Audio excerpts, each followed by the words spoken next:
Hey, what's up, everybody? Rob Marzullo here, Ram Studio Comics. Welcome back.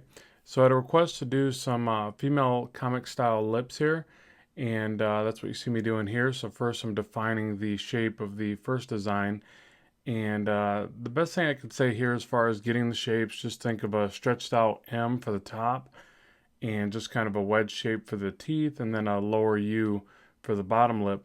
And then from a side view, that you want to show a bit of slant, and that you want that top lip, especially when a smile is occurring, to be a little bit more outward than the bottom lip.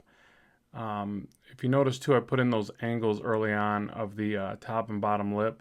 Those can kind of help you to point the direction and the shifts and plane changes of the lips. So that's why you see me put those little sketch lines in there, kind of like a downward V and then an upward A for the bottom lip.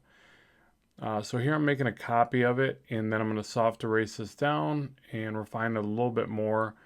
Still very much in a sketch stage, obviously, but just trying to get it to look a little bit more comic style by adding some line weight and making a little bit more commitment to the design of it.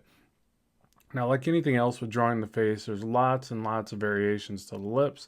And then when you mix in the idea that you might be drawing comics or an animated style, then obviously you just have tons of opportunities to do what you want. So these aren't per se, a right or wrong way to draw lips. It's just a way. So just experiment with what you learn here and develop your own style. And one thing I will touch on, when people talk about having a tough time coming up with style with things like this, just remember that style is really just a series of smaller choices that you make. You can study from realism, you can study from other artists, but then just make small changes and experiment. Really, the style that you get comes from experimentation. I wouldn't say it comes from copying as much as copying will teach you, but you want to experiment to develop your style.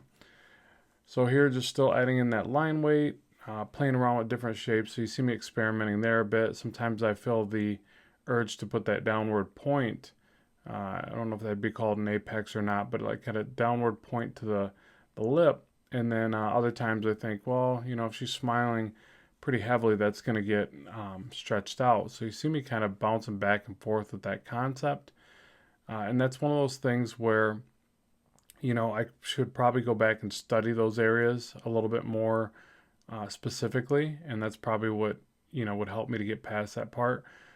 But again, some of it is just what you'd like to see on the page. So whenever you're doing this animated style, you really can just go for what you think looks cool, and ultimately you might come up with something that everybody deems worthy or pretty neat.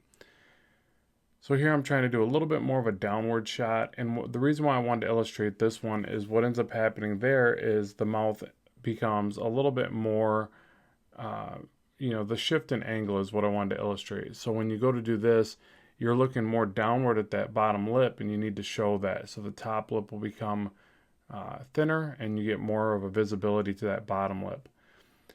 And so here I just go in and do a little bit of shading, kind of some rendering. Some people like to keep the lips just open and let the color really take effect, and some people like to darken it in. So I figured I would show both. So ultimately, if you just wanted that lighter kind of colorized feel, you'd go with the middle set, maybe draw on some glare lines. But here I just wanted to show the difference, and typically I will fill them in like this.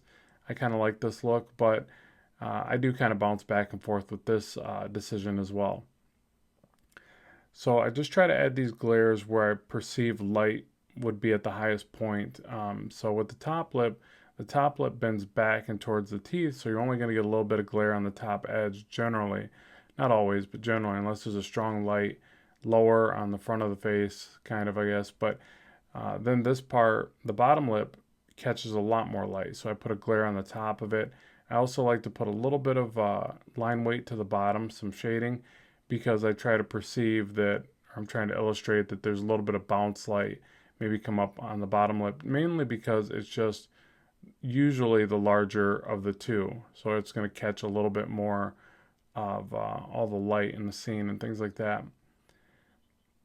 And you keep in mind that when you colorize this, you could really color in the black that you're filling in as well. So especially with digital, you keep it as a separate layer and just color that in separately from the highlight areas. So here just doing the rendering on that bottom one, and same thing, kind of just really just repeating what I'm doing with the others. I just wanted to show some different angles so that it gives you a better idea how to construct these. And that's really what you want to do with anything that you draw. Try to draw it from just a multitude of angles, and it will help you to really get these shapes in your mind's eye and help you to really commit them to memory. If you only draw them from one angle, then obviously you're going to struggle when you get to something from a different angle, something more complex. So hopefully this little setup has been beneficial for you. I'd love to know what you think in the comments section below, as well as what you'd like to see in the future. And as always, keep drawing, keep having fun, and I will talk to you soon.